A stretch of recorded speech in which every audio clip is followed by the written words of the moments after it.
नमस्कार। स्वागत है आप सभी का आपकी अपनी चैनल भारत की बात गौतम के साथ में। दोस्तों, आज दिनांक है 6 जून 2026 और दिन है शनिवार का। आज के दिन हम आपसे जो चर्चा करेंगे वह चर्चा है हमारी इस समय की पेयजल खाद की जो जरूरत है और पेयजल खाद को लेकर कुछ मुद्दे जो हमें परेशान कर रहे हैं। उसमें एक मुद्दा है भावों को लेकर चलती हुई चर्चाएं, साथ साथ दूसरा मुद्दा जो है वह मुद्दा है खाद की हमारी जरूरत के हिसाब से उपलब्धि नहीं होना। और ये दोनों जो मुद्दे हैं उसमें से एक मुद्दा खाद के भावों का जो है, उसमें हमारी पेयजल खाद में से हमारा डीएपी खाद जो है वह खाद अभी इस समय के दौरान किस भावों से बिक रहा है। साथ साथ हमारे तक यानी हम किसान जो भी है हमारे गांव और हमारे घर तक खाद पहुंचाने की जिम्मेवारी जिसकी होती है वह जिम्मेवारी में कहां पर चूक होती है, और जहां पर चूक होती है वह चूक जो अभी तक होती रही है उस समस्या में कौन कितने जिम्मेवार है। हमारी सबसे पहली नजर जाती है सरकारों की तरफ, क्योंकि हमें ऐसा दिखता है, हमें ऐसा लगता है कि जो भी दिक्कत है, जो भी किल्लत है, एक किल्लत तो सरकार के हिसाब से ही खड़ी हुई है और सरकार के हिसाब से ही यही किल्लत का सामना हमें करना पड़ता है। अवश्य ज्यादातर मुद्दों में और हमारे उर्वरक जैसे मुद्दे में सरकार की भूमिका तो होती ही है हमारी किल्लत को लेकर, हमारी दिक्कत को लेकर, किंतु साथ साथ हमारी स्थानीय व्यवस्थाएं जो होती है और हमारी स्थानीय व्यवस्थाओं के साथ जुड़े हुआ हमारा स्थानीय नेतृत्व जो होता है उसकी भी कुछ ना कुछ भूमिका अवश्य होती है, क्योंकि हमारे देश के जो भी रासायनिक उर्वरक के कारखाने होते हैं वह कारखाने की ओर से जितना भी रासायनिक उर्वरक निर्मित किया जाता होता है वह पूरा का पूरा थोक केंद्र सरकार के हवाले, केंद्र सरकार के नियंत्रण में होता है और उसमें से राज्यों के हिसाब से और राज्यों की अपनी अपनी जो भी उपज की बुआई होती है वह बुआई के हिसाब से सभी राज्यों के लिए कुछ ना कुछ कोटा नियत किया जाता है, और जिस राज्य के लिए जितना कोटा केंद्र सरकार की ओर से नियत किया गया हो कोई भी सीजन के लिए, वह सीजन के लिए निर्धारित किया गया कोटा उसी राज्य को पहुंचाया जाता है। और जब भी किसी राज्य में कोटा पहुंच जाता है केंद्र सरकार की ओर से तो फिर उसका जो वितरण करना होता है वह वितरण सभी राज्य की सरकारों की ओर से अपनी अपनी वितरण प्रणालियों के अनुसार उसका वितरण होता है, और सभी राज्यों की वितरण प्रणाली में कुछ फर्क अवश्य होता है, किंतु अंतिम रूप से देखें तो किसान के हाथ तक खाद जब पहुंचता है तो हमारा किसान समुदाय और किसान समुदाय के साथ जुड़ा हुआ वितरण व्यवस्था का अंतिम पायदान जो होता है वह पायदान होता है हमारी ग्रामीण किसान ऋण समितियां। और ग्रामीण किसान ऋण समितियां जो भी गांव की अच्छे से काम करती हो और समय समय पर संपूर्ण रूप से किसानों के लिए समर्पित भाव से खाद की व्यवस्था, उर्वरक की व्यवस्था नियमित रूप से चलाती रहती हो, वैसी कृषि ऋण संस्थाओं के साथ जुड़े हुए गांव और वैसी कृषि ऋण संस्थाओं के साथ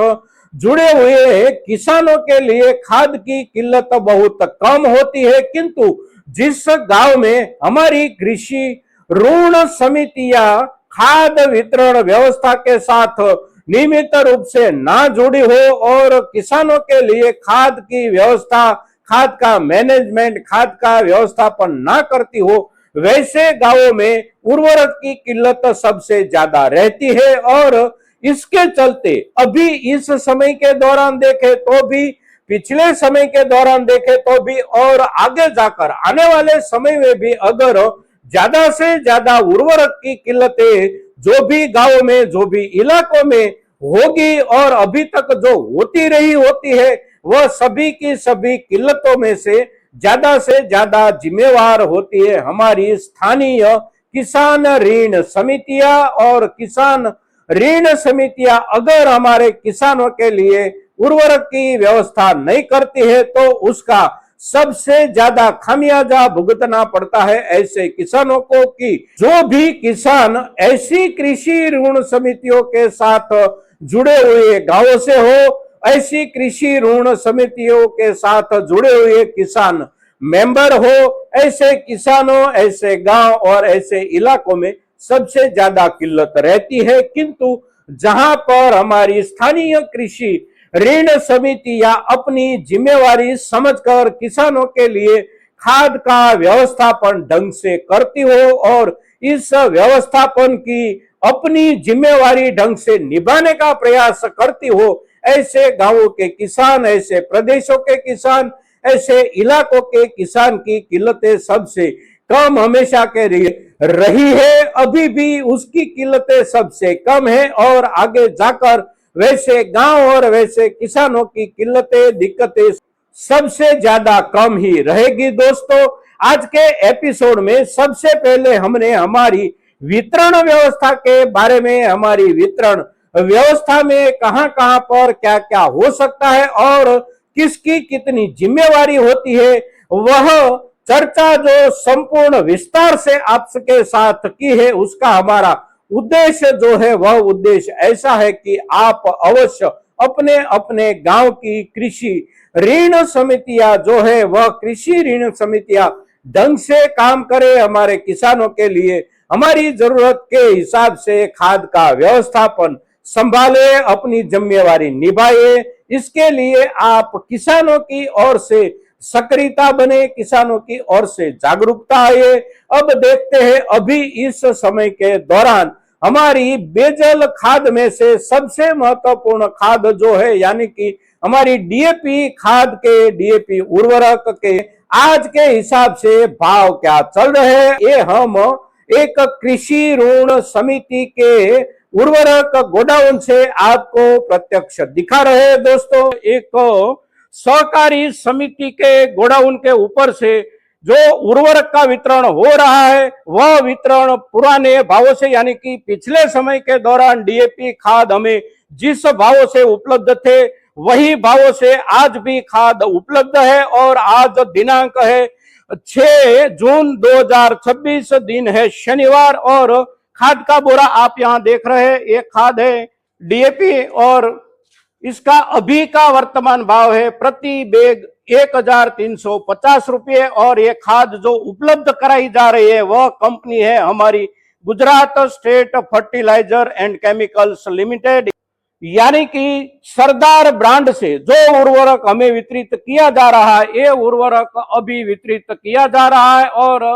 हमारी सभी की सभी कोई भी उपज के लिए उर्वरक, खास करके पेयजल उर्वरक की जरूरत के हिसाब से डीएपी खाद में अभी तक में कोई भी बढ़त नहीं बनी है, इसलिए किसी भी प्रकार की अफवाह से बचे। साथ साथ बाजार में अभी इस समय के दौरान हमें नकली खाद बेचने वालों की संख्या इतनी ज्यादा हो गई है कि उससे बचने का कोई ना कोई उपाय अवश्य ढूंढे और हमारी खाद की जरूरत के लिए सबसे पहली पसंदगी होनी चाहिए कोई भी सहकारी खाद वितरण व्यवस्था और सहकारी खाद वितरण व्यवस्था के पास से ही खाद प्राप्त करने का प्रयास करे। दोस्तों, तो आपने देखा कि खाद के भावों में, खास करके डीएपी खाद के भावों में अभी तक कोई बदलाव नहीं हुआ है, अभी भी पुराने खाद के भावों के हिसाब से खाद का वितरण जारी है। दोस्तों, हमारे किसान समुदाय के बीच में खाद के भावों को लेकर जो भी भ्रमणाएं फैलाई जा रही है, खास करके डीएपी जैसे खाद जिसके भावों में कोई भी बदलाव नहीं हुआ है, ऐसे खाद, ऐसी उर्वरक के भावों में भी बदलाव हो चुका है, ऐसी भ्रमणाएं जो फैलाई जा रही है वह भ्रमणाओं से दूर रहे। आज का हमारा ये एपिसोड आपकी ओर से ज्यादा किसानों तक आपके जरिए पहुंचाया जाएगा, ऐसी आपसे अपेक्षा के साथ। जय हिंद, जय भारत।